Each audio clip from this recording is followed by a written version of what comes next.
दोस्तों, आप सभी का आयुष गोयल यूट्यूब चैनल पर स्वागत है। दोस्तों, हमारे चैनल को लाइक, शेयर और सब्सक्राइब करें और बेल आइकॉन को हिट करना ना भूलें ताकि आप सभी को सबसे पहले वीडियो का नोटिफिकेशन मिले।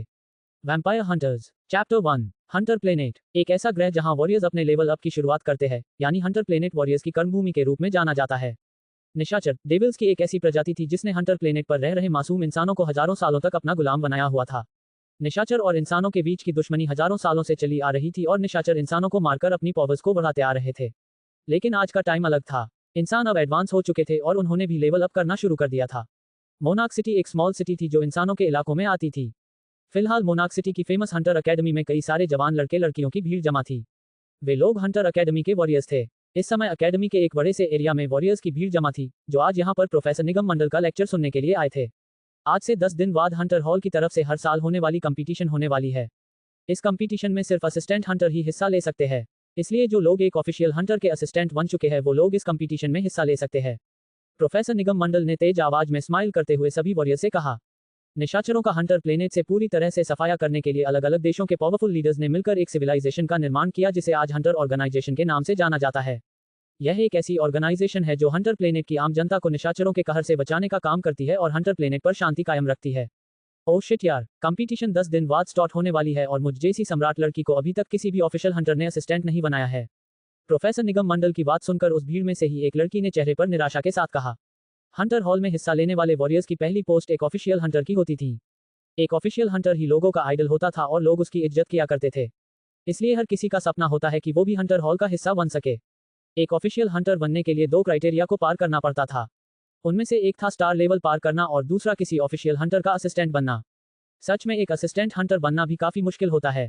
अगर हम एक ऑफिशियल हंटर के असिस्टेंट भी बन जाते हैं तो सोसाइटी में हमें सम्मान की नजरों से देखा जाएगा। लेकिन मेरी किस्मत इतनी बेकार है कि मैं अभी तक स्टार लेवल पर ही नहीं पहुंच पाया हूं। पता नहीं वो दिन कब आएगा जब मैं किसी ऑफिशियल हंटर का असिस्टेंट बनकर मिशंस पर जाऊंगा। भीड़ में से किसी एक लड़के ने अपनी आवाज में निराशा ने साथ अपने पास खड़े लड़के से कहा। उसके पास मौजूद लड़के की उम्र लगभग 18 साल थी और वो देखने में काफी हैंडसम लग रहा था। उसकी आंखें बाज की तरह पैनी थी और उसके हाथ में एक चमचमाती हुई तलवार थी। उस लड़के का नाम समर था जो हंटर अकेडमी का वॉरियर नहीं था। वो तो चोरी छिपे यहाँ पर प्रोफेसर निगम मंडल का लेक्चर सुनने आया था। समर काफी समय से अपने लेवल पर अटका हुआ था और वो पहले लेवल से आगे नहीं बढ़ पा रहा था। उसे लगा कि आज प्रोफेसर निगम मंडल लेवल के ऊपर लेक्चर देंगे, लेकिन ये तो यहाँ पर कंपटीशन की अनाउंसमेंट करने के लिए आए थे। प्रोफेसर निगम मंडल, मैं ये जानना चाहता हूँ कि क्या बिना किसी ऑफिशियल हंटर वॉरियर के असिस्टेंट बने एक ऑफिशियल हंटर बन सकते हैं? तभी समर ने प्रोफेसर निगम मंडल से सवाल किया जो स्टेज पर लेक्चर दे रहे थे। वहीं जब प्रोफेसर निगम मंडल ने समर का सवाल सुना तो उनका ध्यान उस लड़के की ओर चला गया। बिना एक असिस्टेंट हंटर बने तुम आगे लेवल पार नहीं कर सकते, क्योंकि स्टार लेवल से आगे जाने के लिए एक एक्सपर्ट की गाइडेंस की जरूरत पड़ती है। इसके अलावा एक ऑफिशियल हंटर बनने के लिए कम से कम 2 बार ऑफिशियल हंटर्स की टीम के साथ किसी मिशन पर जाना होता है। प्रोफेसर निगम मंडल ने समर के सवाल का जवाब देते हुए कहा। ये क्राइटेरिया इसीलिए रखा गया था ताकि एक असिस्टेंट हंटर ये समझ पाए कि एक ऑफिशियल हंटर को किन किन खतरों का सामना करना पड़ता था। प्रोफेसर निगम मंडल ने लगभग 1 घंटे तक अपना लेक्चर दिया जिसके बाद वे वहां से चले गए। उनके जाने के बाद अकेडमी के बाकी वॉरियर्स भी अपनी अपनी क्लासेज में जाने लगे। इधर समर भी सबकी नजरों से छिपता हुआ अकेडमी से बाहर की ओर जाने लगा। लेकिन इससे पहले कि वो अकेडमी से बाहर निकल पाता, 3 लड़कों ने उसका रास्ता रोक लिया और उसे घेर कर खड़े हो गए। तुम चोरी छिपे हमारी अकेडमी में घुसकर फ्री में हमारे प्रोफेसर का लेक्चर सुन रहे थे। क्या तुम्हें नहीं लगता कि तुम्हें इसके बदले हमें कुछ देना चाहिए? उन 3 लड़कों में से एक ने समर को घूरते हुए भारी आवाज में कहा। उस लड़के का शरीर थोड़ा पावरफुल लग रहा था और उसका लेवल भी स्टार लेवल पर था। पता नहीं अकेडमी में भिखारियों को किसने एडमिशन दे दिया है। मैंने तो सुना था कि यहाँ पर सिर्फ अमीर घरानों के वंशजों को ही एडमिशन मिलता है। जब समर ने उस लड़के की बात सुनी तो उसने चेहरे पर अजीब से भावों के साथ उस लड़के से कहा।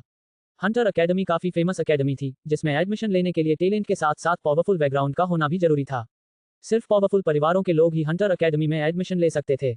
शुरू से ही उन्हें अपने परिवारों से अच्छे रिसोर्सेज मिलते थे जिससे वे बाकी लोगों के मुकाबले जल्दी लेवल पार कर लेते थे। तुम्हारी हिम्मत कैसे हुई मुझे भिखारी कहने की? तुम चोरों की तरह हमारी अकेडमी में घूम रहे हो और उल्टा मुझे भिखारी कह रहे हो। समर की बात सुनकर उस लड़के को गुस्सा आ गया और उसने उसे घूरते हुए कहा। लड़के, क्या तुम जानते हो कि रोहन भाई एक हंटर वॉरियर के असिस्टेंट बन चुके हैं? अब पूरी सोसाइटी में लोग इन्हें इज्जत से बुलाते हैं। आने वाली कंपटीशन में टॉप 10 में आकर रोहन भाई एक ऑफिशियल हंटर बनने वाले हैं। अगर तुम आगे अपनी लाइफ अच्छे से जीना चाहते हो तो तुरंत इनके सामने झुक जाओ। तभी उस लड़के के पास खड़े लड़के ने भी समर को गुस्से से घूरते हुए कहा। वही समर ने ये सुना कि वो लड़का एक ऑफिशियल हंटर वॉरियर का असिस्टेंट बन चुका था तो वो थोड़ा सरप्राइज रह गया। हालांकि उसके चेहरे पर अब भी कोई खास फर्क नहीं आया था। किसी हंटर वॉरियर के पालतू कुत्ते बनने पर तुम्हें इतना गर्व कैसे हो सकता है? समर ने नीची नजरों से उस लड़के रोहन को घूरते हुए कहा। समर के लिए एक असिस्टेंट हंटर की पोस्ट ज्यादा मायने नहीं रखती थी, क्योंकि उसे हमेशा से लगता था कि इंसान का सबसे बड़ा गुरु वो स्वयं होता था। आफ्टर ऑल इंसान अपनी गलतियों से ही सीखता था। कमीने, तुम रोहन भाई को पालतू कुत्ता कह रहे हो? क्या तुम जानते हो कि असिस्टेंट हंटर की पोस्ट हासिल करने के लिए कितनी मेहनत करनी पड़ती है? रोहन के पास खड़े लड़के ने गुस्से में समर से कहा। उन लोगों ने कैसे भी करके अपने गुस्से को रोका हुआ था, क्योंकि वे लोग यहाँ पर इसीलिए ही आए थे ताकि एक हंटर वॉरियर बनकर इंसानों की रक्षा कर सके। अब वे स्वयं ही इस पिद्दी से लड़के को मारने लगे तो समाज में उनकी क्या इज्जत रह जाएगी?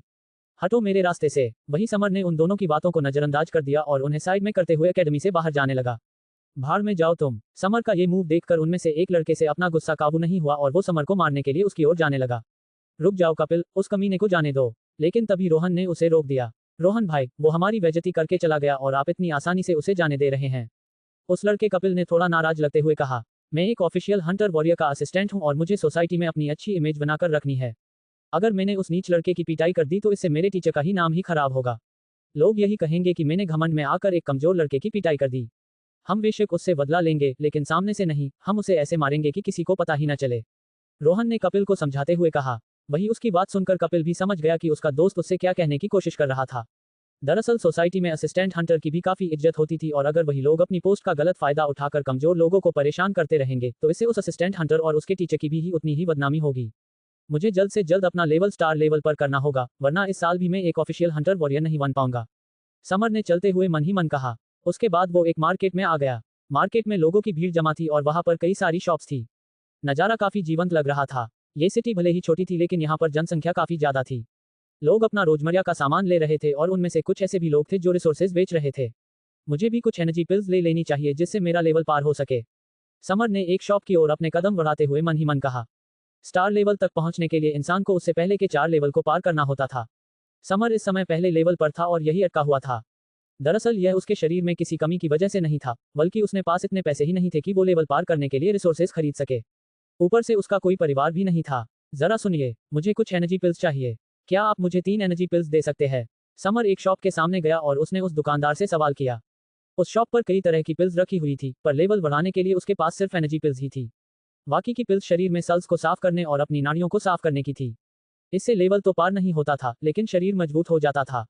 लेकिन समर को अपना शरीर मजबूत करने की जरूरत नहीं थी, क्योंकि शरीर तो वैसे भी मजबूत हो जाएगा जब वो अपना लेवल पार करेगा। 3 एनर्जी पिल्स के 50 सिक्के। समर का सवाल सुनकर उस शॉप वाले ने उससे कहा। क्या 50 सिक्के? जब समर ने तीनों एनर्जी पिल्स का प्राइस सुना तो वो दंग रह गया। हंटर प्लेनेट पर करेंसी के तौर पर सिक्के चलते थे और छोटी मोटी खरीदारी सिक्कों से ही की जाती थी। हाँ लड़के, 3 एनर्जी पिल्स का प्राइस इतना ही है।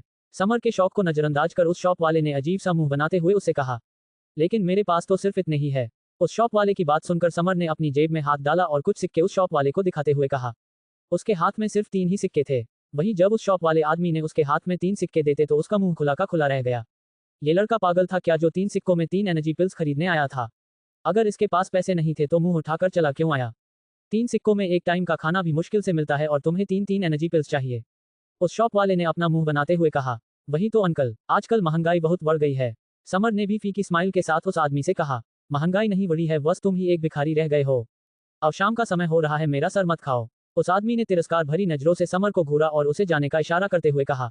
उसे तो लगा था कि सामने वाला थोड़ा अमीर होगा, क्योंकि उसके कपड़े काफी साफ और महंगे लग रहे थे। पर ये तो अमीर के भेष में भिखारी निकला।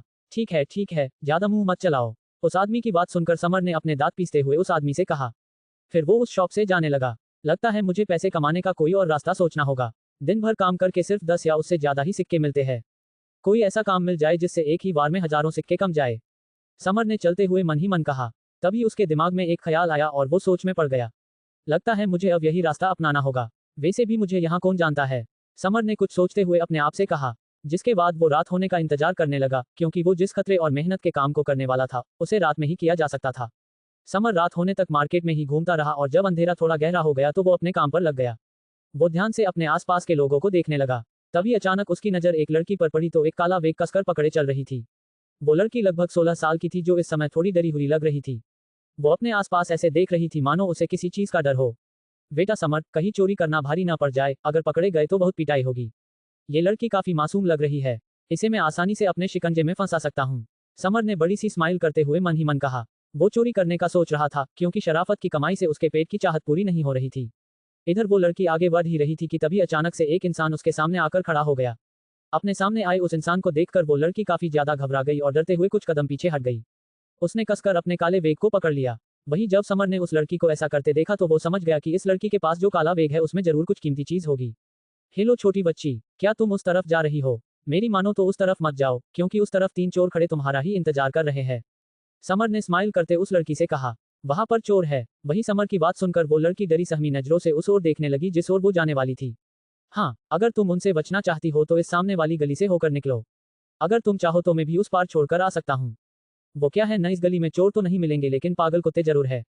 समर जिस गली की तरफ इशारा कर रहा था वो एक अंधेरी सुनसान गली थी जहां पर गहरा सन्नाटा पसरा हुआ था और वहां कोई भी नहीं था। चैप्टर 2। जब उस लड़की ने उस सुनसान गली की तरफ देखा जहां समर इशारा कर रहा था तो वो डरने लगी। सामने घना अंधेरा था और उसे समर पर शक हो रहा था। डरो नहीं, मैं एक हंटर वॉरियर का असिस्टेंट हूं और समाज की सेवा करना मेरा धर्म है। इसलिए अगर तुम चाहो तो मैं तुम्हें सही सलामत घर पहुंचा सकता हूं। वरना आगे तुम्हारी मर्जी। आजकल के चोर सामान के साथ साथ किडनी गुर्दे भी लूट लेते हैं।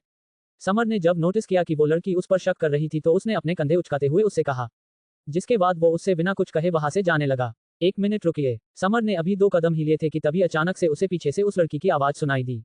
आवाज सुनकर समर ने चेहरे पर कुटिल मुस्कान आ गई। लगता है काम बन गया। इतना कह वो तुरंत उस लड़की की तरफ मुड़ गया। मुझे चोरों से बहुत डर लगता है। क्या आप प्लीज मुझे गली के उस तरफ छोड़ सकते हैं? उस लड़की ने चेहरे पर उलझन भरे भावों के साथ समर से कहा। नहीं, मुझे कुछ जरूरी काम याद आ गया है, इसलिए मुझे अभी निकलना होगा। उस लड़की की बात सुनकर समर ने रूखी आवाज में उस लड़की से कहा। मन ही मन तो वो खुशी से उछल रहा था, लेकिन वो उस लड़की के सामने अपनी खुशी नहीं जता सकता था, वरना ये लड़की उस पर शक करने लगेगी। वही वो लड़की भी समझ गई थी कि सामने वाला नेक इंसान शायद उसकी बातों से नाराज हो गया था, इसलिए वो उसे मनाने की कोशिश करने लगी। आप पर शक करने के लिए मैं आपसे माफी चाहती हूँ। आप प्लीज मेरी मदद करिए। उस लड़की ने चेहरे पर मासूमियत भरे भावों के साथ समर से कहा। वही उसकी बात सुनकर समर अपना सिर हिलाने कहा। ठीक है, सिर्फ तुम्हारे लिए मैं अपने जरूरी काम को थोड़ा लेट कर सकता हूँ। अब चलो मेरे साथ। समर ने उस लड़की को चलने का इशारा करते हुए कहा। वो लड़की भी एक गहरी सांस लेकर समर के साथ साथ चलने लगी। जब वो दोनों उस अंधेरी गली में पहुंचे तो समर का दिमाग घोड़े जितनी तेज स्पीड से भागने लगा। वो बस एक मौके की तलाश करने लगा जब वो इस लड़की का कीमती चीजों से भरा हुआ बैग छीनकर यहाँ से रफू चक्कर हो जाए। समर अभी यह सोच ही रहा था कि तभी अचानक से उसके सामने 3 परछाइयां आकर खड़ी हो गई। उन परछाइयों को देखकर वो लड़की घबरा गई और समर भी एकदम से अपनी जगह पर रुक गया। वो परछाइयां 3 आदमियों की थी जिन्होंने अपने चेहरे पर काले नकाब से ढका हुआ था। हा, लगता है आज मोटी मुर्गी हाथ लगी है। तभी उन 3 इंसानों में से एक मोटे आदमी की नजर उस लड़की के काले बैग पर पड़ी और उनकी आंखों में चमक गई। फिर उसने हंसते हुए बाकियों से कहा, ये लोग तो चोर है। वही जब समर ने उस आदमी की बात सुनी तो उसके तोते उड़ गए। उसे तो समझ ही नहीं आ रहा था कि वो अपनी किस्मत पर रोए या हंसे। वो तो यहाँ इस लड़की को लूटने आया था और अब 3 असली के चोरों ने उनका रास्ता रोक लिया था। मोटी मुर्गी किसे कह रहे हो? तुम होंगे मोटे। मेरा सामान लूटने की सोचना भी मत। तुम लोगों को पता भी है कि मेरे साथ कौन है। मेरे साथ एक ऑफिशियल हंटर के असिस्टेंट है। अगर तुमने मेरा सामान चोरी करने को हिम्मत की तो ये तुम्हें पुलिस से पकड़वा देंगे। समर अभी अपनी किस्मत पर रो ही रहा था कि तभी अचानक उसके साथ वाली लड़की आगे आई और उसने गुस्से में उस मोटे चोर से कहा। वही उसकी बात सुनकर समर शौक में अपना मुंह खोले उस लड़की की ओर ही देखने लगा। कुछ देर पहले तो ये लड़की इतनी मासूम बनी फिर रही थी और अब इन चोरों से ऐसे घमंड में बात कर रही थी। क्या ये लड़का एक हंटर वॉरियर का असिस्टेंट है? आज तो सच में हमारी लॉटरी निकल गई। मैंने सुना है हंटर वॉरियर्स के असिस्टेंट काफी अमीर होते हैं। जब उन चोरों ने उस लड़की की बात सुनी तो उन तीनों की आंखों में चमक आ गई। वही समर का मन कर रहा था कि वो इस लड़की का गला ही दबा दे। लड़के, चुपचाप तुम्हारे पास जो कुछ भी है उसे हमारे हवाले कर दो, वरना तुम और ये लड़की दोनों के दोनों कल का सूरज नहीं देख पाओगे। तभी उस मोटे चोर ने एक खंजर निकाला और उसे समर की तरफ पॉइंट करते हुए कहा। उस तेज तर्रार खंजर को देखकर समर के होश उड़ गए। सामने वाले तीनों आदमियों का लेवल उससे ज्यादा था। वही बीच वाला आदमी लेवल 3 का वॉरियर था, जबकि बाकी दोनों आदमी लेवल 2 पर थे। अगर समर उनसे लड़ने लगा तो पिटाई उसकी ही होगी। तुम्हारी इतनी हिम्मत कि एक असिस्टेंट हंटर को खंजर से डराने की हिम्मत कर रहे हो? सीनियर, आप अभी के अभी इन कमीनों को सबक सिखा दीजिए। वही समर की हालत से अनजान जब उस लड़की ने मोटे आदमी को खंजर निकालते देखा तो उसने तुरंत समर का हाथ पकड़कर उसे आगे कर दिया। यह पागल लड़की आज मुझे मरवाएगी। समर ने उस लड़की को मन ही मन कोसते हुए कहा। आप लोग चाहे तो इस लड़की का सामान लूट लो, पर मुझे यहाँ से जाने दो। इसके बैग में जरूर सोने चांदी के गहने रखे हैं। मैं तो बस एक आम लड़का हूँ। मैं किसी हंटर वॉरियर का असिस्टेंट नहीं हूँ। समर ने थोड़ी हिम्मत करते हुए उन तीनों आदमियों से कहा। उसने तो सिर्फ इस लड़की को अपने जाल में फंसाने के लिए झूठ बोला था, लेकिन उसे कहा पता था कि उसका सामना असली के 3 चोरों से हो जाएगा। वही जब उस लड़की ने समर की बात सुनी तो उसके होश उड़ गए। अभी कुछ देर पहले जो उसके चेहरे पर घमंड दिख रहा था वो डर में बदल गया। तुमने मुझसे झूठ बोला था? उस लड़की ने शौक में ही समर से कहा। हाँ, मैंने तुमसे झूठ बोला था क्योंकि मैं भी एक चोर हूँ और मैं तुम्हारा सामान लूटना चाहता था। समर ने रूखी आवाज में उस लड़की से कहा। फिर उसने उन तीनों चोरों की तरफ देखा और हल्की स्माइल करते हुए कहा, देखिए मैं भी एक चोर हूँ और चोर चोर मौसेरे भाई होते हैं, इसलिए क्यों ना आप लोग मुझे जाने दीजिए और इस लड़की को ही लूट लीजिए। तुम भी एक चोर हो। वही जब उन तीनों चोरों ने समर की बात सुनी तो उनका मूड खराब हो गया। उन्हें तो लगा था कि सामने वाला लड़का एक असिस्टेंट हंटर होगा और उसके पास मोटी रकम होगी, लेकिन ये तो एक भिखारी निकला। धम तभी अचानक एक धीमी आवाज आई और जब समर ने आवाज की तरफ देखा तो पाया कि वो लड़की डर से बेहोश होकर जमीन पर गिर पड़ी थी। उसके हाथ का काला वेग भी जमीन पर गिर गया था। तभी एक चोर ने तुरंत उसका वेग उठा लिया जो काफी भारी लग रहा था। चोर मास्टर, ये वेग तो काफी भारी है। लगता है इसके अंदर जरूर सोना चांदी है। उस चोर ने आंखों में चमक के साथ उस मोटे आदमी से कहा। दरअसल उस मोटे आदमी को चोर मास्टर कहते थे क्योंकि वही उनका लीडर था। इसे खोलकर देखो, चोर मास्टर ने चेहरे पर बड़ी सी स्माइल के साथ अपने आदमी से कहा। जी। अपने लीडर की बात सुनकर वो आदमी तुरंत उस वेग को खोलकर देखने लगा। हालांकि जैसे ही उसने वेग की चेन खोली तो उसके चेहरे पर जो चमक कायम थी वो तुरंत गायब हो गई। उसका चेहरा ऐसा हो गया मानो किसी ने 2 थप्पड़ जड़ दिए हो। उसने वेग में हाथ डाला और जब उसे बाहर निकाला तो उसके हाथ में घास फूस आ गई। यह एक खास तरह की घास थी जो घोड़ों को खिलाई जाती थी। जब समर की नजर उस आदमी के हाथ में मौजूद घास फूस पर पड़ी तो उसका मुंह खुला का खुला रह गया। समर कभी बेहोश पड़ी लड़की को देखता तो कभी उस चोर के हाथ में मौजूद घास फूस पर। ये बेशर्म लड़की इस घास फूस के चोरी होने से इतना डर रही थी। समर को तो ऐसा लग रहा था मानो किसी ने उसका साथ बड़ा गंदा मजाक किया हो। सबसे ज्यादा गुस्सा तो उसे इस लड़की पर आ रहा था। अगर उसे पहले पता होता कि इस वेग में सोना चांदी नहीं बल्कि घास फूस थी तो वो कभी इस लड़की के साथ आता ही नहीं। अब देखो वो भी इस लड़की के चक्कर में इन चोरों के बीच फंस गया था। वही उन तीनों चोरों का हाल भी समर के जैसा ही था। वे तीनों गुस्से में समर की ओर देखने लगे। मेरी तरफ ऐसे क्या देख रहे हो? मुझे नहीं पता कि सोना चांदी कैसे घास में बदल गया। समर ने जब देखा कि वे तीनों चोर उसे ही देख रहे थे तो उसने हिचकिचाते हुए उनसे कहा। तुम्हें शर्म आनी चाहिए अपने आप को चोर कहते हुए। तुम्हें ये भी नहीं पता कि किसे लूटना चाहिए किसे नहीं। अब तुम्हारे पास जो भी है वो हमारे हवाले कर दो। चोर मास्टर ने गुस्से में समर से कहा। मेरे पास सिर्फ ये 3 सिक्के हैं। समर को पता था कि अब वो इन चोरों से नहीं बच सकता, इसलिए उसने अपनी सारी कमाई दौलत को उन चोरों के सामने रख दिया। कहा तो वो चोरी करने आया था और उल्टा अब उसे ही लूटा जा रहा था। वही जब चोर मास्टर ने समर के हाथ में कुल 3 सिक्कों को देखा तो उसका मुंह बन गया। उसका तो मन कर रहा था कि वो इस लड़के की पिटाई कर दे। तुम चोर नहीं भिखारी हो, चोर मास्टर ने अपना मुंह बनाते हुए समर से कहा और उसने समर के हाथों से तीनों सिक्के छीन लिए। जिसके बाद वो अपने आदमियों के साथ वहां से जाने लगा। लेकिन अभी उसने 2 कदम ही आगे बढ़ाए थे कि तभी अचानक उसके पैरों को किसी ने पकड़ लिया और वो धड़ाम से जमीन पर गिर पड़ा। अरे नालायक, छोड़ मेरे पैरों को। चोर मास्टर ने देखा कि उसके दोनों पैर को उस लड़के ने पकड़ रखे थे तो उसने गुस्से में उस पर चिल्लाते हुए कहा। तभी उसके दोनों आदमियों ने समर को पकड़ लिया और उसे चोर मास्टर से दूर कर दिया। प्लीज मुझे भी अपनी गैंग में शामिल कर लीजिए। मैं भी आपकी तरह एक महान चोर बनना चाहता हूँ। समर ने रिक्वेस्ट करते हुए चोर मास्टर से कहा। अगर वो इन लोगों के साथ कुछ चोरियां करके रिसोर्सेज के लिए पैसे जुटा सकता था तो वो उन रिसोर्सेज का यूज करने जल्द ही अपना लेवल बढ़ा लेगा। उसके बाद उसे चोरी करने की जरूरत भी नहीं पड़ेगी। तुम हमारी गैंग में शामिल होना चाहते हो? समर की रिक्वेस्ट सुनकर चोर मास्टर सोच में पड़ गया। दरअसल वो केवल 3 लोग ही थे और चोर मास्टर काफी समय से अपनी टीम में और भी मेंबर्स को इकट्ठा करना चाहता था। लेकिन वो ऐसे ही हर किसी के पास जाकर उन्हें ऑफर नहीं दे सकता था।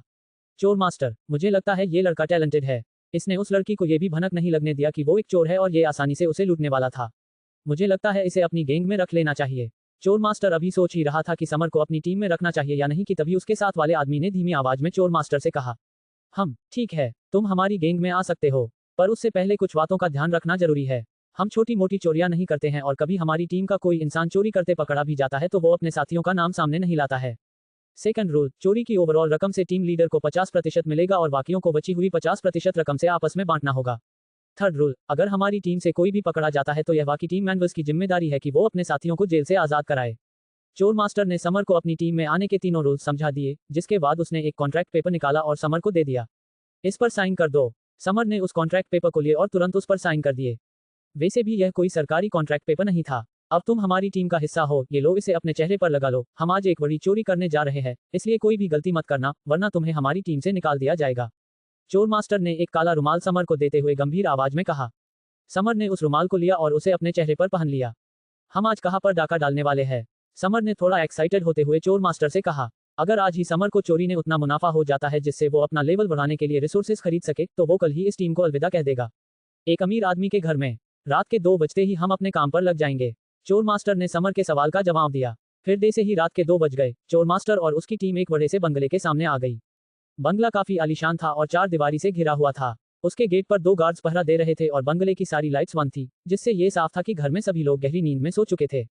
हम पीछे से दीवार कूदकर अंदर घुसेंगे और चारों अलग अलग जाकर बंगले में चोरी करेंगे ताकि एक पकड़ा जाए तो बाकी तीनों सामान लेकर भाग सके। चोर मास्टर ने धीमी आवाज में समर और बाकी दोनों को समझाते हुए कहा। समर ने हाँ में सिर हिलाया, जिसके बाद वे चारों बंगले के पिछले एरिया में चले गए और दीवार कूदकर बगीचे के अंदर आ गए। पिछले एरिया में गार्ड्स का पहरा नहीं था, इसलिए किसी की भी नजर उन पर नहीं पड़ी थी। चोर मास्टर ने बाकी लोगों को इशारा किया और चारों बंगले के अलग अलग एरिया से उसके अंदर घुस गए। वे तीनों चोर थे, इसलिए उन्हें टेक्निक पता थी कि किसी भी घर में कहाँ से घुसना बेस था। लेकिन समर के साथ ऐसा नहीं था। वो अभी भी बंगले में अंदर घुसने का रास्ता तलाश रहा था, लेकिन उसे कोई रास्ता नजर ही नहीं आ रहा था। ऊपर से उसे डर भी लग रहा था कि कोई उसे पकड़ न ले। एक काम करता हूँ, यहाँ ऐसे ही घूमकर टाइम पास कर लेता हूँ और चोर मास्टर जो सामान लूट कर लाएगा उसमें से कुछ हिस्सा तो मुझे मिलेगा ही। इस तरह कोई पकड़ा भी जाएगा तो मैं पहले यहाँ से भाग जाऊंगा। समर ने कुछ सोचते हुए मन ही मन कहा, लेकिन फिर उसने इस आइडिया को दिल से निकाल दिया। क्या पता अगर वो अपने खाली हाथ लेकर चोर मास्टर के पास गया तो वे लोग उसे एक फूटी कोड़ी न दे। समर यह सोच ही रहा था कि तभी उसकी नजर बंगले की पहली मंजिल पर पड़ी जहां एक विंडो थी। उस विंडो के पास से ही पानी का पाइप जा रहा था। चैप्टर 3। समर यह सोच ही रहा था कि तभी उसकी नजर बंगले की पहली मंजिल पर पड़ी जहां एक विंडो थी। उस विंडो के पास से ही पानी का पाइप जा रहा था। समर को साफ नजर आ रहा था कि वो उस पाइप के सहारे उस विंडो वाले कमरे तक जा सकता था। उसे थोड़ा डर भी लग रहा था कि कहीं वो पकड़ा न जाए। बिना रिस्क लिए इस यूनिवर्स में कुछ नहीं होता, मुझे थोड़ा सा रिस्क तो लेना ही होगा। ज्यादा से ज्यादा मुझे जेल ही तो हो जाएगी। ऐसी फटेहाल जिंदगी से तो अच्छा है एक रिस्क लेकर अमीर बन जाओ। समर ने मन ही मन सोचा और थोड़ी हिम्मत करके वो उस पाइप के सहारे ऊपर चढ़ने लगा। जैसे ही वो पहली मंजिल की विंडो के पास पहुंचा तो वो रेलिंग के सहारे उस कमरे में घुस गया। जब वो उस कमरे में घुसा तो कमरे में गहरा अंधेरा पसरा हुआ था। समर ने अपनी सांसें रोक ली थी ताकि किसी को उसकी सांसों की भी भनक न लगे। विंडो के बाहर से चांद की रोशनी उस कमरे में आ रही थी, जिसकी रोशनी में समर ने एक बेहद सुंदर लड़की को किंग साइज बेड पर सोते हुए देखा। उस लड़की की उम्र समर के जितनी थी, जो गहरी नींद में सो रही थी। समर ने आहिस्ते से अपनी जीन्स की जेब से अपना स्मार्टफोन निकाला और उसकी टॉर्च को ऑन करने कमरे में चारों ओर देखने लगा। हालांकि समर ये देखकर निराश हो गया कि कमरे में एक भी अलमारी या कुछ ऐसा कीमती नहीं था जिसे वो चुराकर अपने साथ ले जा सकता था।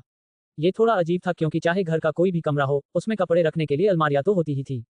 बड़ी अजीब बात है, इतना बड़ा घर है और इस कमरे में एक भी अलमारी नहीं है। समर ने निराशा में अपना सिर हिलाते हुए मन ही मन कहा।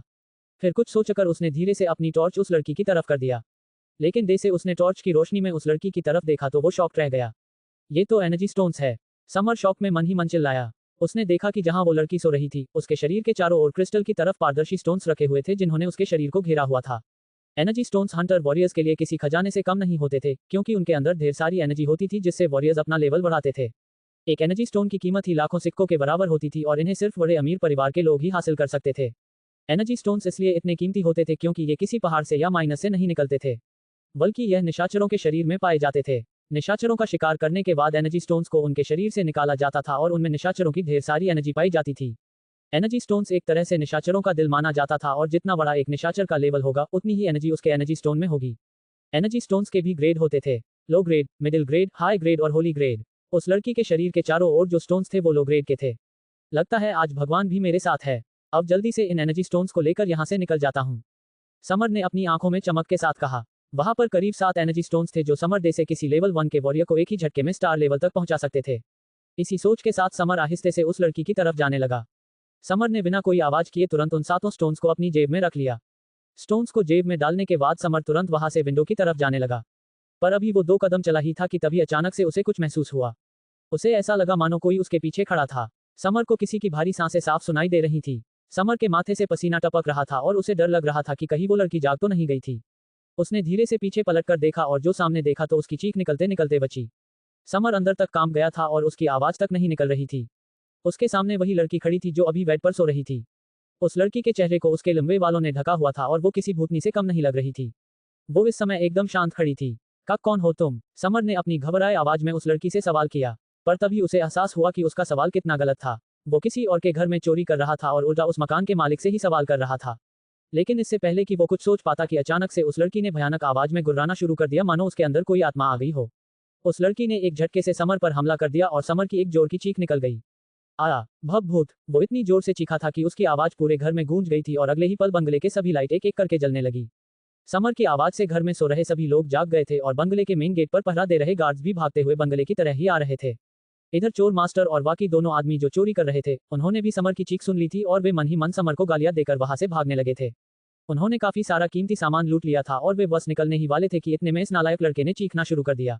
ये तुम क्या कह रही हो? इधर कमरे में वो लड़की समर के ऊपर झपट्टा मार चुकी थी और पागलों की तरह समर को अपने दांतों से काटने लगी थी। समर को समझ नहीं आ रहा था कि इस नाजुक सी लड़की में इतनी ज्यादा ताकत कैसे थी कि वो उसे अपने ऊपर से हटा भी नहीं पा रहा था। तभी अचानक उस लड़की के शरीर से एक काला धुआं बाहर निकला और समर के शरीर में समा गया। समर को थोड़ा दर्द तो हुआ, लेकिन डर के कारण उसे इस दर्द का ज्यादा एहसास नहीं हुआ। अंधेरे में समर को वो काला धुआं भी नजर नहीं आया था और तभी उसने देखा कि वो लड़की अचानक बेहोश हो गई। निशा बेटा, क्या तुम ठीक हो? तभी अचानक कमरे के बाहर से एक आदमी की आवाज आई और वो कमरे का दरवाजा नॉक करने लगा। मर गए। उस आवाज को सुनकर समर को एहसास हो गया कि घर के बाकी लोग भी जाग चुके थे, इसलिए उसने तुरंत उस लड़की को साइड में फेंका और तुरंत विंडो की तरफ भागने लगा। उसने आप देखा न था और वो विंडो से सीधे नीचे कूद गया। उसी समय चोर मास्टर और बाकी दोनों आदमी भी जल्दी जल्दी वहां से भाग रहे थे कि तभी अचानक आसमान से समर उनके ऊपर आ धमका। समर चोर मास्टर को लेकर जमीन पर गिर पड़ा और वे तीनों लोग समर के शरीर के नीचे पिच गए। यह जमीन कुछ ज्यादा ही गुदगुदी नहीं है। जब समर जमीन पर गिरा तो उसे कोई चोट नहीं आई थी और अंधेरे में उसे ये भी पता नहीं चला था कि वो चोर मास्टर के ऊपर गिरा था। नालायक लड़के, हट मेरे पेट के ऊपर से। समर अभी सोच में ही था कि तभी उसे अपने नीचे से चोर मास्टर की आवाज सुनाई दी और वो दंग रह गया। चोर मास्टर, आप मेरे नीचे क्या कर रहे हैं? समर तुरंत चोर मास्टर के ऊपर से हट गया और माथे पर शिकन लाते हुए उससे सवाल करने लगा। तेरी तो। जब चोर मास्टर ने समर का सवाल सुना तो उसका मन किया कि वो इस लड़के की जान ले ले। एक तो इसने पूरा मोहल्ला जगा दिया था और ऊपर से भागने की बजाय उसके ऊपर गिर रहा था।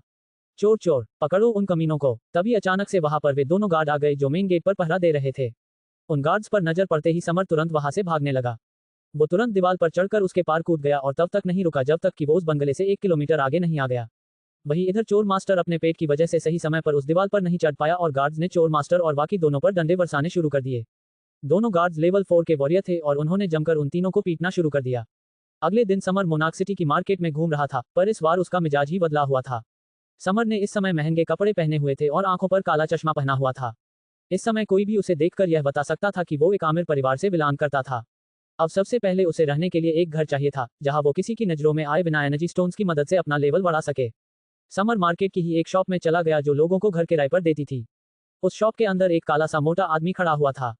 जब उस मोटे आदमी ने हैंडसम लड़के को अपनी शॉप में आते हुए देखा तो वो तुरंत उसके सामने आ गया।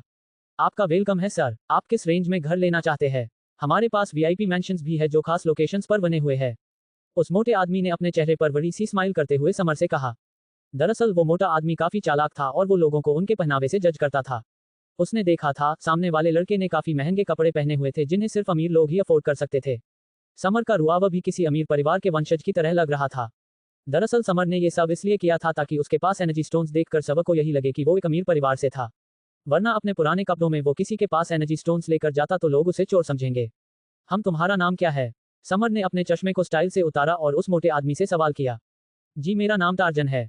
समर का सवाल सुनकर उस मोटे आदमी ने विनम्रता के साथ जवाब दिया। तो टार्जन, मुझे एक ऐसा मेंशन चाहिए जो मोनाक सिटी से थोड़ा हटकर एक शांत जगह में हो। कीमती की चिंता बिल्कुल मत करना, बस मेंशन अच्छा हो। समर ने स्माइल करते हुए टार्जन से कहा। आप एक मेंशन को किराए पर लेना चाहते हैं? जब टार्जन ने ऋतिक की बात सुनी तो उसके चेहरे पर बड़ी सी स्माइल आ गई। एक मेंशन के किराए की कीमत काफी ज्यादा होती थी और जितनी उसकी कीमत होगी उसका कुछ प्रतिशत कमीशन उस आदमी को भी मिलता था। हमारे पास ऐसी लोकेशन में 3 मेंशन है। उन तीनों में से आपको जो पसंद है वो आप किराए पर ले सकते हैं। आइए मैं आपको वहां पर ले चलता हूँ, टार्जन ने चेहरे पर बड़ी सी स्माइल के साथ कहा। उसके बाद वो समर को लेकर मोनाक सिटी के नॉर्थ एरिया में आ गया जो भीड़ भाड़ से अलग था।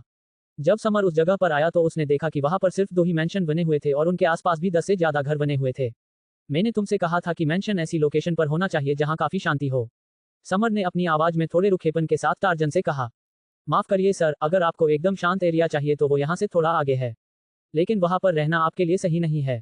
समर की बात सुनकर टार्जन ने थोड़ा गंभीर होते हुए उससे कहा। ऐसा क्यों? मेरा वहां रहना सही क्यों नहीं है? उसकी बात सुनकर समर ने कंफ्यूज होते हुए उससे पूछा। वो दरअसल तीसरा मेंशन जंगल के साइड में बना हुआ है और जब भी मोनाक सिटी पर निशाचरों का हमला होता है तो वो उसी एरिया से सिटी में घुसते हैं।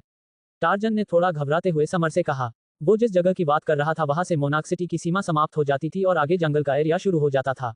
कोई भी इंसान उस जगह पर घर नहीं लेता था, आफ्टर ऑल किसी को मरने का शौक थोड़ी होता।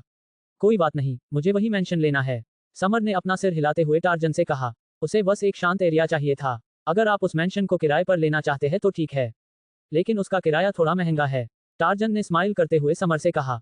दरअसल वो समर से झूठ बोल रहा था, क्योंकि जिस मेंशन की वो बात कर रहा था उसे कोई नहीं लेता था और इसलिए उसकी कीमती भी काफी ज्यादा कम थी। लेकिन वो एक बिजनेसमैन था और उसे पता था कि अमीर लोगों से पैसे कैसे लूटने थे। ऊपर से सामने वाला लड़का उसी मेंशन की डिमांड कर रहा था तो वो किसी भी कीमत पर उस मेंशन को ले लेगा। तुम किराए की टेंशन मत लो। समर भी टार्जन की चाल समझ रहा था, लेकिन उसे इससे कोई फर्क नहीं पड़ता था। उसके पास 7 एनर्जी स्टोन्स थे जिनसे वो कुछ भी खरीद सकता था। समर की बात सुनकर टार्जन तुरंत उसे उस लोकेशन पर ले गया जहां वो मेंशन बना हुआ था। समर ने देखा कि वो मेंशन बाकी के दोनों मेंशन से थोड़ा छोटा था और वो जंगलों के ठीक पास बना हुआ था। मेंशन के आगे एक छोटा सा बगीचा भी बना हुआ था। उस इलाके में बस 1-2 घर ही बने हुए थे। मुझे इस मेंशन की कीमत बताओ। समर ने एक नज़र उस मेंशन की ओर देखा और टार्जन से सवाल किया। यह मेंशन एक खास लोकेशन पर है और यहाँ से हंटर हॉल भी काफी पास में पड़ता है। अगर आप यहाँ पर रहते हैं तो आपको अपनी अपनी सुरक्षा के लिए चिंता करने की जरूरत नहीं है। इसलिए इसके 1 महीने की कीमत 50,000 सिक्के है। टार्जन ने समर को पहले तो उस लोकेशन की खासियत के बारे में बताया और फिर उसने दाम को दोगुना करके समर को बता दिया। ठीक है, तुम कुछ लोगों से कहकर इस मैंशन की साफ सफाई करवा दो। मुझे दोपहर तक यह मैंशन रहने के लिए साफ मिलना चाहिए। साथ में एक नौकर भी। समर ने हाँ में अपना सिर हिलाते हुए कहा। दरअसल उसे पता था कि हंटर हॉल यहाँ से नजदीक पड़ता था, इसलिए ही उसने इस मैंशन को लिया था। फ्यूचर में समर को हंटर हॉल का हिस्सा बनना ही था, इसलिए आने जाने में उसे कोई परेशानी नहीं होगी।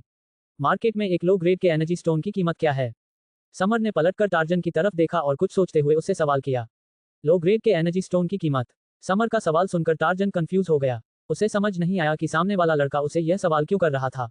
चैप्टर 4। समर का सवाल सुनकर टार्जन कंफ्यूज हो गया था। उसे समझ नहीं आ रहा था कि सामने वाला लड़का उससे ये सवाल क्यों कर रहा था। मार्केट में इसकी कीमत लगभग 2 लाख सिक्के है। टार्जन ने कुछ सोचते हुए समर को जवाब दिया। ये लो एक एनर्जी स्टोन। 2 महीने के किराए के पैसे काटकर बाकी पैसों को नौकर के हाथों भिजवा देना। समर ने अपनी जेब से एक एनर्जी स्टोन निकाला और उसे टार्जन की तरफ बढ़ा दिया। इधर जैसे ही टार्जन की नजर उस एनर्जी स्टोन पर पड़ी तो वो शॉक रह गया। उसकी आंखें शॉक में बड़ी बड़ी हो गई। उसे अब समझ आया कि सामने वाला उसे एनर्जी स्टोन की कीमत क्यों पूछ रहा था। टार्जन ने आज से पहले अपनी जिंदगी में कभी भी एक एनर्जी स्टोन नहीं देखा था, क्योंकि एनर्जी स्टोन सिर्फ बड़े अमीर परिवारों के पास ही होते थे। उनके पास भी एनर्जी स्टोन्स इसलिए होते थे क्योंकि उनके परिवार का कोई इंसान हंटर हॉल का हिस्सा होता था। दरअसल निशाचरों का शिकार सिर्फ हंटर वॉरियर्स ही करते थे और इसीलिए हंटर वॉरियर्स के पास ही ऐसे एनर्जी स्टोन्स पाए जाते थे। क्या सामने वाला एक हंटर वॉरियर है? तभी टार्जन ने एक बार फिर ध्यान से समर के चेहरे और कपड़ों को देखा और तभी उसके मन में एक ख्याल आया, जिसे सोचते ही उसका शरीर डर के मारे कांपने लगा। वो एक हंटर वॉरियर को लूटने की कोशिश कर रहा था। अगर सामने वाले को इस बारे में पता चल गया उसने उसे गलत दाम बताया था, तो वो उसे यहीं पर जान से मार डालेगा। ऐसा करने पर कोई भी सामने वाले लड़के से कुछ नहीं कहेगा, क्योंकि गलती तो उसी की थी। ठीक है सर, आपका काम हो जाएगा। टार्जन ने घबराते हुए बस इतना ही कहा, क्योंकि आगे उसके कुछ भी कहने की हिम्मत ही नहीं हो रही थी। उसने मन बना लिया था कि जितनी इस मैंशन की कीमत थी, वो सामने वाले से उतनी ही कीमत लेगा। ये सोचकर वो तुरंत वहां से चला गया। अब मुझे अपना लेवल बढ़ा लेना चाहिए, क्योंकि एक इंसान चाहे कितना भी अमीर हो, उसे एक पावरफुल इंसान के सामने झुकना ही पड़ता है। टार्जन के वहां से जाने के बाद समर ने एक गहरी सांस लेते हुए मन ही मन कहा। वो पिछले 1 साल से लेवल 1 पर ही अटका हुआ था। उसे समझ नहीं आता था कि वो अपना लेवल क्यों नहीं बढ़ा पा रहा था, क्योंकि बाकी लोग बिना किसी रिसोर्सेज के लेवल 3 तक पहुंच जाते थे। बाकी लोगों को सिर्फ हवा में मौजूद एनर्जी को अपने शरीर में समाना होता था, क्योंकि हंटर प्लेनेट की एनर्जी काफी गाढ़ी थी और उसमें एनर्जी की मात्रा ज्यादा थी। लेकिन समर हवा में मौजूद एनर्जी को सोखने के बाद भी लेवल 1 से आगे ही नहीं जा रहा था। हालांकि समर का लेवल आगे नहीं बढ़ रहा था, लेकिन लेवल 1 पर होते हुए भी वो लेवल 2 वाले वॉरियर्स का सामना कर सकता था। यानी अगर वो अपना एक लेवल बढ़ाएगा तो वो अपने से एक लेवल ऊंचे वाले इंसान से लड़ सकता था। लेकिन अब समर के पास एनर्जी स्टोन्स थे। जहां बाकी लोग एनर्जी पिल्स की मदद से अपना लेवल बढ़ाते थे, वही समर अब एनर्जी स्टोन्स की मदद से उनसे दुगनी स्पीड से अपना लेवल पार कर सकता था। ये सोचकर समर मैंशन के बगीचे में चला गया और एक साफ जगह देखकर जमीन पर बैठ गया। फिर उसने अपनी जेब से एक स्क्रोल निकाल लिया। यह एक ध्यान लगाने की तकनीक थी, जिसे उसने 10 सिक्के देकर शॉप से खरीदा था। लेवल 4 तक की ध्यान तकनीकें आसानी से मार्केट में मिल जाती थी। शुरुआती लेवल्स को 4 लेवल्स में बांटा गया था, जिसमें लेवल 1 से लेवल 4 तक लेवल्स होते थे। वॉरियर्स के लिए लेवल 4 तक पहुंचना उतना मुश्किल नहीं होता था, लेकिन स्टार लेवल से आगे लेवल बढ़ाने में मुश्किलें आना शुरू हो जाती थी। स्टार लेवल पर पहुंचने के बाद रिसोर्सेज की मांग भी रहती थी और हंटर वॉरियर की गाइडेंस की जरूरत पड़ती थी। समर ने उस स्क्रोल को पढ़ा और फिर उसने एक एनर्जी स्टोन निकालकर अपनी हथेली पर रख लिया, जिसके बाद वो अपनी आंखें बंद करके ध्यान लगाने लगा। जैसे ही वो ध्यान लगाने लगा, एनर्जी स्टोन से एनर्जी निकलकर सीधे उसके शरीर में जाने लगी। अचानक से समर को अपने शरीर में गर्माहट महसूस होने लगी। एनर्जी उसके शरीर की नाड़ियों और सल्ज में तेजी से बह रही थी और उन्हें स्ट्रांग बना रही थी। एनर्जी किसी नदी की तरह उसके शरीर में बह रही थी। दरअसल बाकी लोगों को एनर्जी हवा से सोखनी पड़ती थी, इसलिए उसकी स्पीड भी काफी कम होती थी। इस तरह लेवल 1 से लेवल 2 में पहुंचने के लिए एक इंसान को कई महीने लग जाते थे। उसमें भी अगर कोई सही से ध्यान न लगाए तो एनर्जी उसके शरीर से वापस बाहर निकल जाती थी। लेकिन समर एनर्जी स्टोन का इस्तेमाल कर रहा था, जिसकी एनर्जी हवा में मौजूद एनर्जी से काफी प्योर होती थी। समर ध्यान की मदद से एनर्जी के कणों को अपने शरीर के ऑर्गन्स और सेल्स तक पहुंचा रहा था और उसके शरीर से इंप्योरिटी भी खत्म होती जा रही थी। शक। तभी अचानक से समर को एक धीमी आवाज सुनाई दी और वो लेवल 1 से लेवल 2 पर पहुंच गया। इस एहसास के होते ही समर ने अपनी आंखें खोल ली। अपने लेवल को लेवल 2 पर पहुंचता देखकर समर की आंखों में चमक आ गई। आखिरकार इतने समय से अटका हुआ उसका लेवल आज पार हो गया था। पहले तो उसे डर था कि क्या इस बार भी वो हंटर वॉरियर बन पाएगा या नहीं, लेकिन अब उसे यकीन था कि वो इस बार जरूर कामयाब हो जाएगा। तभी अचानक से समर को एहसास हुआ कि उसके हाथ से एनर्जी स्टोन गायब हो गया था और वो शॉक के मारे फ्रीज हो गया। मेरा एनर्जी स्टोन! समर शॉक में चिल्लाया। उसने तुरंत अपने दाएं बाएं एनर्जी स्टोन को देखा, लेकिन वो उसे कहीं नहीं मिला। दरअसल एक लो ग्रेड के एनर्जी स्टोन में इतनी ज्यादा एनर्जी होती थी कि जिससे वो अगले 3 लेवल्स को आसानी से पार कर सकता था। पर यहाँ तो एक लेवल पार करते ही उसका पूरा एनर्जी स्टोन खर्च हो गया। ऐसा कैसे हो सकता है? एक एनर्जी स्टोन से भी मैं लेवल 4 पर जा सकता था, लेकिन एक लेवल पार होते ही एनर्जी स्टोन गायब हो गया। क्या यह एनर्जी स्टोन्स नकली है? समर ने सरप्राइज होते हुए अपने आप से कहा। उसे यकीन नहीं हो रहा था कि उसने 2 मिनट में ही एक एनर्जी स्टोन को खर्च कर लिया था। समर ने एक और एनर्जी स्टोन को निकाला और उसे ध्यान से देखने लगा। तभी उसे एहसास हुआ कि एनर्जी स्टोन्स नकली नहीं, बल्कि असली ही थे। लगता है मेरे शरीर में ही कोई कमी है, समर ने एक गहरी सांस लेते हुए कहा। समर को ये काफी अजीब लग रहा था, क्योंकि हवा में मौजूद एनर्जी उसके लेवल को बढ़ा नहीं पा रही थी और एनर्जी स्टोन की एनर्जी भी कम पड़ रही थी। यानी दिक्कत एनर्जी में नहीं बल्कि उसके शरीर में थी। शायद बाकी लोगों के मुकाबले उसके शरीर को ज्यादा एनर्जी लगती थी अपने लेवल बढ़ाने के लिए। 10 बज गए, यानी बार ओपन हो गए होंगे। समर ने अपने फोन में टाइम देखा तो सुबह के 10 बज गए थे। उसके बाद वो अपनी जगह से उठा और मार्केट की तरफ जाने लगा। मार्केट में आने के बाद वो एक वार के सामने आकर रुक गया। वार काफी बड़ा था। दरअसल समर यहाँ पर एनर्जी स्टोन के बदले सिक्के लेने आया था। अब क्योंकि वार में अमीर लोग भी आते रहते थे, इसलिए किसी को भी उस पर शक नहीं होगा। उसके पास अभी 4 एनर्जी स्टोन्स थे और वो 3 का इस्तेमाल करके स्टार लेवल तक पहुंच सकता था। बाकी बचे एक एनर्जी स्टोन से वो सिक्के लेना चाहता था ताकि अपनी रोजमर्रा की चीजों को खरीद सके। जब समर वार के अंदर गया तो उसने नोटिस किया कि वार में बाकी दोनों के मुकाबले ज्यादा भीड़ थी।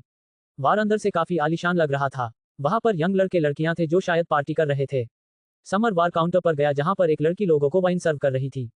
हेलो सर, आप क्या लेना पसंद करेंगे? जैसे ही समर वार काउंटर पर गया, उस क्यूट लड़की ने चेहरे पर स्माइल करते हुए समर से कहा। उसने रेड कलर का फैंसी गाउन पहना हुआ था जिसने वो बेहद सुंदर लग रही थी। मुझे एक एक्सक्लूसिव वाइन की बोतल चाहिए, समर ने उस लड़की से कहा। वही समर की बात सुनकर उस लड़की ने एक ग्रीन वाइन की बोतल उठाई और स्माइल करते हुए समर के सामने रख दी। समर ने उस ग्रीन वाइन की बोतल को लिया और उसने एक एनर्जी स्टोन उस लड़की के सामने रख दिया। वही जब उस लड़की की नजर एनर्जी स्टोन पर पड़ी तो उसकी आंखें शॉक में बड़ी बड़ी हो गई। उसने कांपते हाथों से एनर्जी स्टोन को टच किया और उसे ध्यान से देखने लगी। वो एक आम एम्प्लॉय थी जो इस वार में काम करती थी। आज से पहले इस वार में वो कई अमीर परिवारों के लोगों से मिली थी, लेकिन उसने आज तक किसी के भी पास एक एनर्जी स्टोन नहीं देखा था। एनर्जी स्टोन्स काफी यूनिक होते थे और अमीर परिवार के लोग भी उन्हें अफोर्ड नहीं कर सकते थे। उस लड़की ने समर को ध्यान से देखा और वो समझ गई कि सामने वाला या तो किसी अमीर परिवार का वंशज था या फिर वो एक हंटर वॉरियर था। एक्सचेंज मेरी टेबल पर पहुंचा देना। वही उसके शौक को नजरअंदाज कर समर ने स्माइल करते हुए उसे कहा और वो एक खाली टेबल देखकर उस पर बैठ गया। मिस निशा, बधाई हो कि आप ठीक हो गई। मुझे ये जानने की बड़ी बेताबी हो रही है कि वो इंसान कौन है जिसमें सिर्फ आपको टच करते ही ठीक कर दिया। हाँ, ये सच में एक चमत्कार है। मियां निशा, आप 2 साल से उस खतरनाक बीमारी से जूझ रही थी। अगर आपकी जगह कोई और होता तो अब तक गिव अप कर चुका था, लेकिन आपने हार नहीं मानी और उसी का फल है कि आप आज एकदम ठीक हो गई।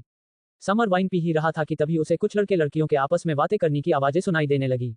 उसके पास वाली टेबल पर ही करेगा से या 8 लोग मौजूद थे जो पार्टी कर रहे थे। समर ने जब उस तरफ देखा तो उसका ध्यान सबसे पहले एक लड़की पर गया जिसने पिंक कलर की प्यारी सी ड्रेस पहनी हुई थी और वो स्माइल कर रही थी। उसे देखने भर से ही कोई यह बता सकता था कि वो किसी अमीर परिवार की वंशज थी।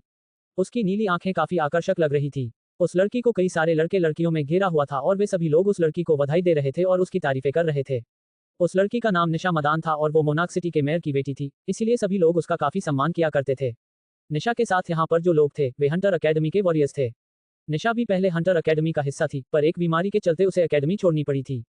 पिछले 2 साल से वो अपने घर में ही बेड पर पड़ी थी और कोई भी उसकी बीमारी को ठीक नहीं कर पा रहा था। लेकिन कल रात अचानक से निशा की बीमारी ठीक हो गई और अपने ठीक होने की खुशी में ही निशा ने आज अपने पुराने दोस्तों को पार्टी में इनवाइट किया था। समर उन लोगों में से 2 लड़कों को पहचानता था। वो दोनों रोहन और कपिल थे जिनसे ऋतिक की कल बहस हुई थी जब वो हंटर अकेडमी में घुसा था। ये लड़की कुछ जानी पहचानी सी लग रही है। समर ने जब ध्यान से निशा को देखा तो उसे ऐसा लगा मानो उसने उसे पहले भी कहीं देखा था, पर अपने दिमाग पर जोर डालने के बाद भी समर को याद नहीं आया कि उसने इस लड़की को कहाँ देखा था। फिलहाल समर ने उन लोगों पर ज्यादा ध्यान नहीं दिया और वो अपनी वाइन पीने लगा। लेकिन तभी अचानक किसी ने उसके कंधे पर अपना हाथ रख दिया। तुम यहाँ पर क्या कर रहे हो? क्या तुम जानते हो कि इस वार में एंट्री करने की कीमत क्या है? तभी रोहन समर के सामने आ गया और उसने नीची नजरों से समर की तरफ देखते हुए कहा। दरअसल उसने पहले ही समर को अंदर आते हुए नोटिस कर लिया था और आज वो समर से कल के दिन की बेइज्जती का बदला लेना चाहता था। अब क्योंकि यहाँ पर आम लोग नहीं थे और यहाँ पर अगर वो समर को सबक भी सिखाता है तो किसी को भी इस बारे में पता नहीं चलेगा। अपने काम से मतलब से रखो, समर ने उसका हाथ अपने कंधे से हटाते हुए गहरी आवाज में कहा। जिसके बाद वो आराम से अपनी वाइन पीने लगा। वही समर की यह हरकत देखकर रोहन को गुस्सा आ गया। इस वार का मालिक कौन है? क्या इस वार में किसी भी अरे गेरे इंसान को एंट्री दे दी जाती है? तभी रोहन ने चिल्लाते हुए कहा। वही उसकी आवाज सुनकर कपिल और बाकी लोग जो वहां पर पार्टी कर रहे थे उनका ध्यान भी समर की ओर आ गया। रोहन भाई, क्या हुआ? अरे ये तो वही लड़का है। इस भिखारी को यहाँ पर किसने आने दिया? तभी कपिल भी वहां पर आ गया और जब उसने ऋतिक का चेहरा देखा तो वो भी उसे ताने मारने लगा।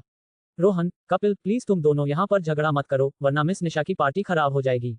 तभी एक एलिगेंट लड़की ने अपनी टेबल से ही रोहन और कपिल को आवाज लगाते हुए कहा। उसका नाम मीनाक्षी रहेजा था और वो लेवल 3 की वॉरियर थी। वो मोनाक सिटी के रहेजा परिवार की वंशज थी और रोहन की क्लासमेट थी। रहेजा परिवार मोनाक सिटी के पावरफुल परिवारों में से एक था जो अपने बिजनेस के लिए मोनाक सिटी में काफी फेमस था। मीनाक्षी, तुम नहीं जानती कि यह कितना बड़ा बेशर्म लड़का है।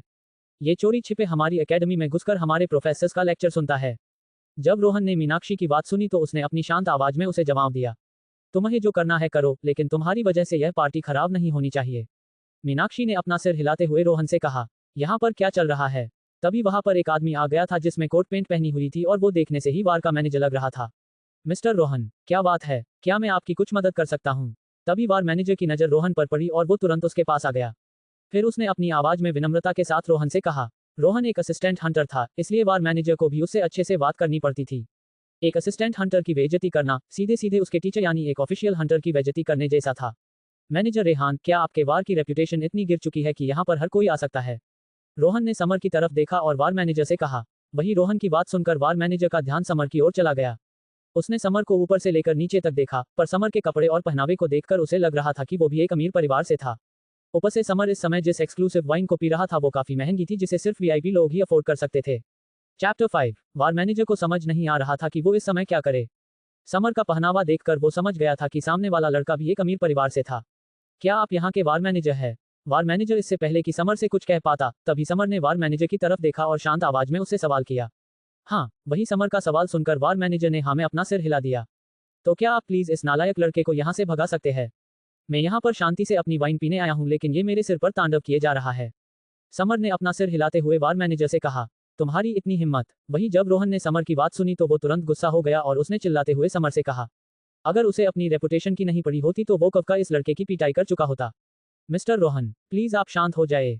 रोहन के कुछ भी मूव करने से पहले ही वार मैनेजर ने उसे शांत करते हुए कहा, अगर यहाँ पर कुछ भी हंगामा होता है तो उसका असर उसके वार पर ही पड़ना था। सर, क्या आप जानते हैं कि मिस्टर रोहन एक हंटर वॉरियर के असिस्टेंट है? इसलिए मैं चाहता हूं कि आप प्लीज इनसे माफी मांग लीजिए। वार मैनेजर ने माथे पर शिकन लाते हुए समर से कहा। समर ने जब ये सुना तो उसका मुंह बन गया। रोहन होगा एक असिस्टेंट हंटर, लेकिन वो उस देश से नालायक लड़के से कैसे माफी मांग सकता था?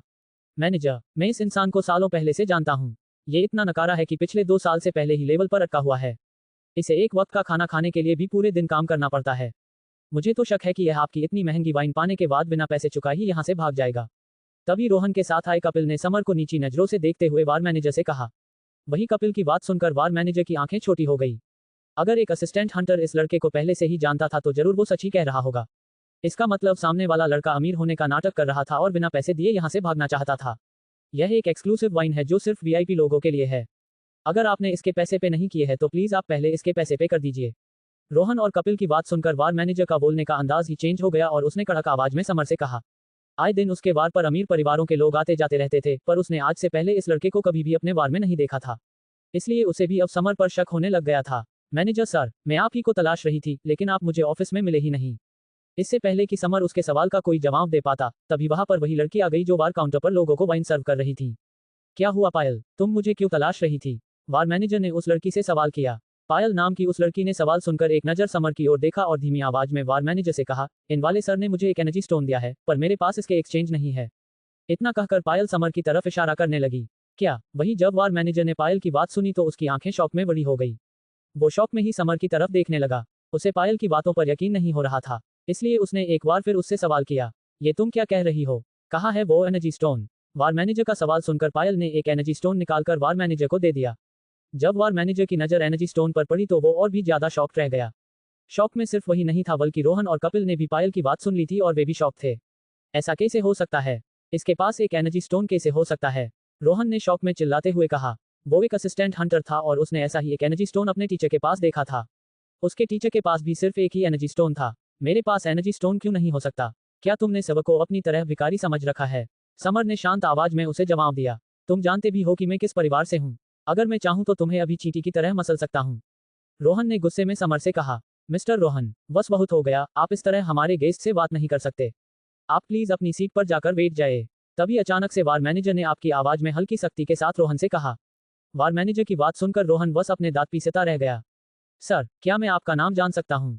उसके बाद वार मैनेजर ने तुरंत अपना सिर झुकाते हुए समर से सवाल किया। उसकी आवाज में अब पहले से भी ज्यादा विनम्रता झलक रही थी।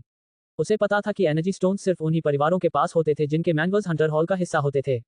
अगर सामने वाले लड़के के पास एक एनर्जी स्टोन था तो वो जरूर किसी हंटर वॉरियर के परिवार से होगा।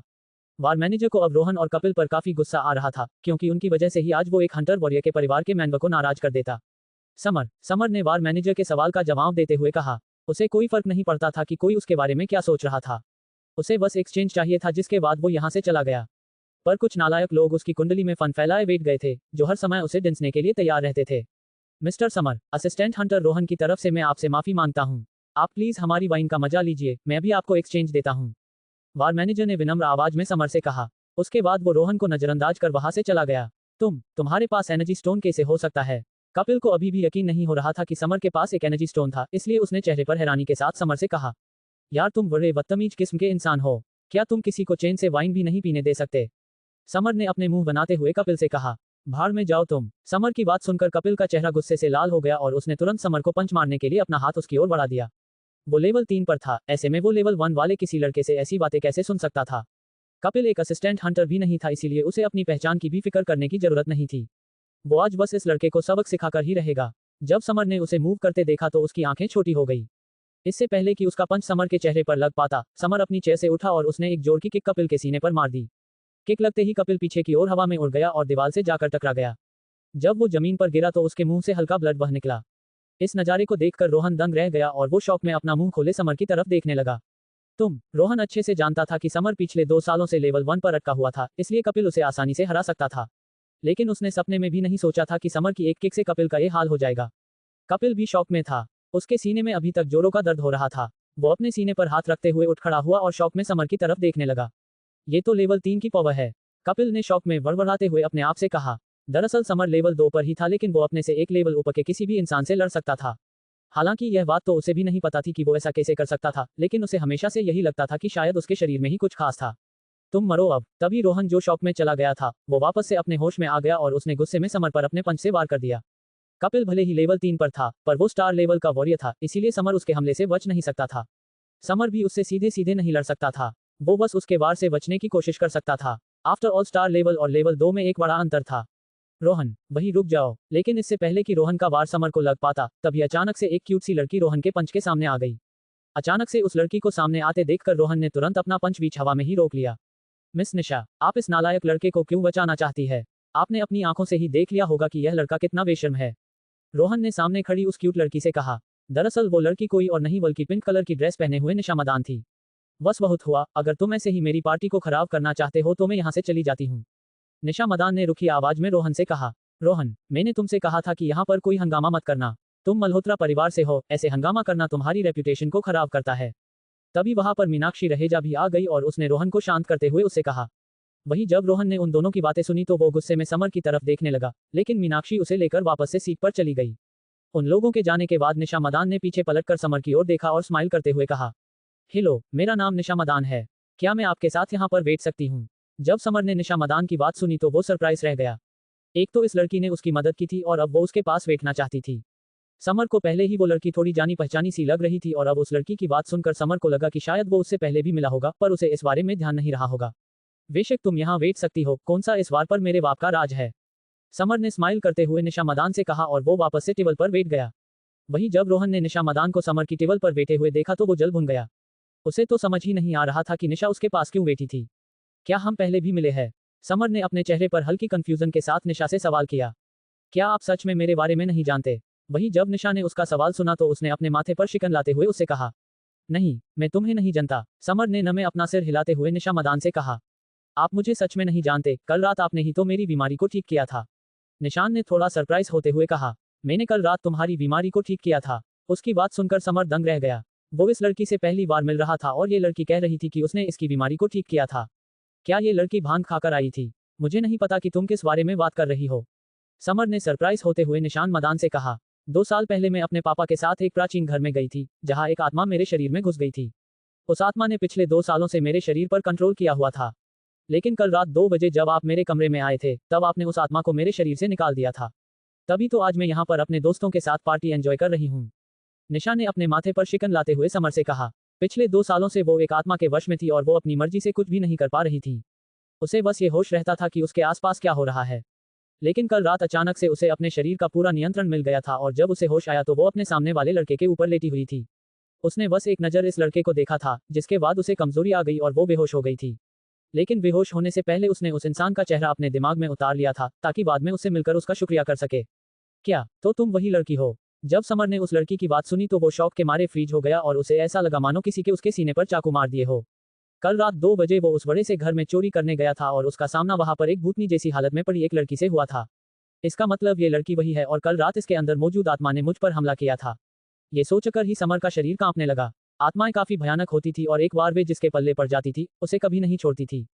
हालांकि समर को इस बात की टेंशन नहीं थी, बल्कि डर तो उसे इस बात का लग रहा था कि कहीं इस लड़की को पता तो नहीं चल गया कि वो एक चोर था। चोर मास्टर और बाकी लोग पकड़े जा चुके थे और उसे पता चला था कि उन्हें मोनाक सिटी की जेल में बंद कर दिया था। ऐसे में हो सकता था कि चोर मास्टर ने पुलिस को उसके बारे में भी बता दिया हो। मुझे उम्मीद नहीं थी कि आप मुझे यहाँ मिलेंगे। पता नहीं कल रात आप बिना बताए क्यों चले गए थे। मेरे पापा आपसे मिलकर आपका शुक्रिया करना चाहते हैं। आपने सिर्फ उस आत्मा को मेरे शरीर से नहीं निकाला, बल्कि हमारे घर को चोरी होने से भी बचा लिया। समर को अभी भी खामोश देखकर निशा मदान ने अपने चेहरे पर स्माइल करते हुए आगे कहा। वो इस समय काफी ज्यादा खुश थी क्योंकि उसके इतने सालों की बीमारी ठीक जो हो गई थी। तुम्हें ऐसा क्यों लगता है कि मैंने तुम्हारे शरीर से उस आत्मा को निकाला है? समर ने हिचकिचाते हुए उस लड़की से सवाल किया। उसे तो शक हो रहा था कि कहीं ये लड़की उसे अपनी बातों में तो नहीं बहका रही थी।